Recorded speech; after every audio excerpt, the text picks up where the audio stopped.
Allez hop, ça tourne!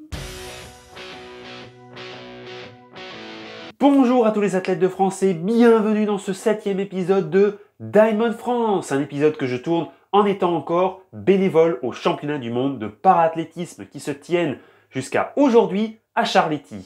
Mais avant de commencer, je dois vous faire une confidence. Je vous ai menti. En effet, je vous avais promis un débrief sur le meeting Hercules de Monaco, mais j'avais honteusement oublié le mémorial Skolimowska. On est donc parti pour faire un crochet vers la Pologne. Et accrochez vos ceintures, on est parti pour 1h20 de débrief. C'est faux. Il y a 2 athlètes, plus une mention spéciale. On y va quand même ?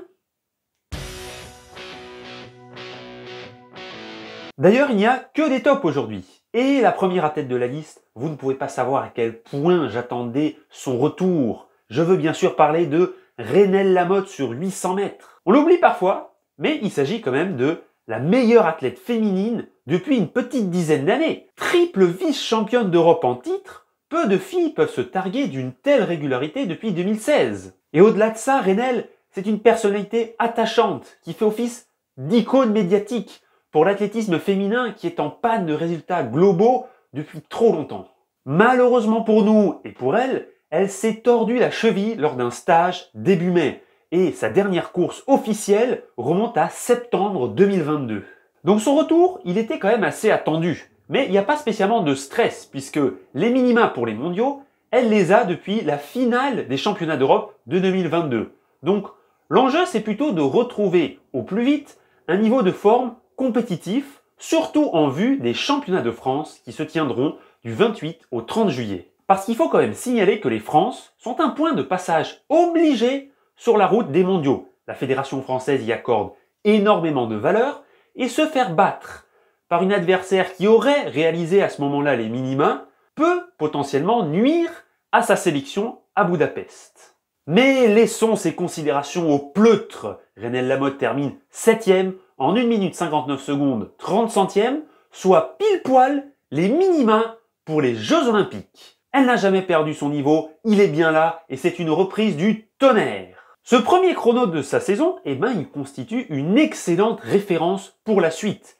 Et la suite, moi et vous, j'espère, on l'attend avec grande impatience. Le deuxième et dernier top de la vidéo, c'est quelqu'un qu'on commence à bien connaître puisque c'est la 4e fois qu'il apparaît dans Diamond France. Azzedine Abs qui continue son opération qualification pour les finales de la Diamond League sur 1500 mètres. Pour rappel, il a validé les minima mondiaux, il chasse le record de France de Mehdi Bala, il a explosé son record personnel lors de sa dernière sortie à Oslo et chacune de ses courses sont d'un très haut niveau. C'est l'un des athlètes qui réussit le mieux sa saison actuelle. Et si l'on regarde les meilleures performances de la saison sur la start list, Abs est tout simplement le 2e derrière l'intouchable Jacob Ingebrigtsen. Et si nos espoirs, et si le Graal de la victoire française en Diamond League venait du demi-fond?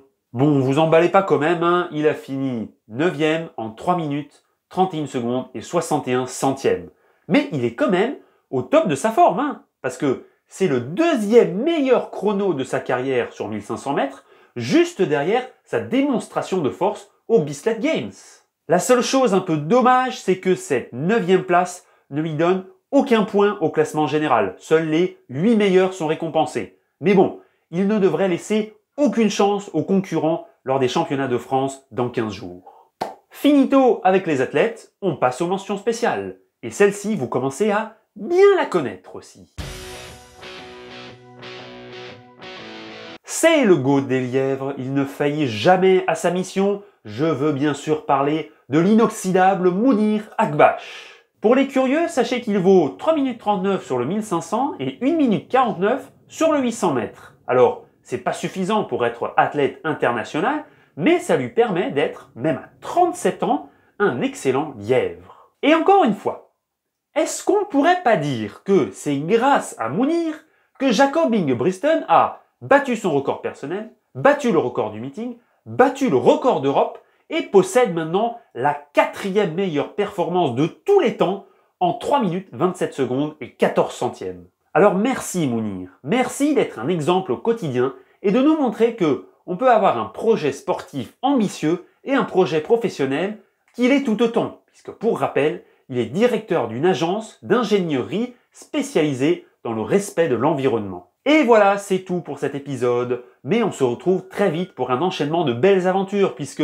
juste après le meeting Hercules de Monaco, 2 jours seulement après, il y aura le meeting de Londres. Restez connectés les athlètes, et moi je vous dis ciao!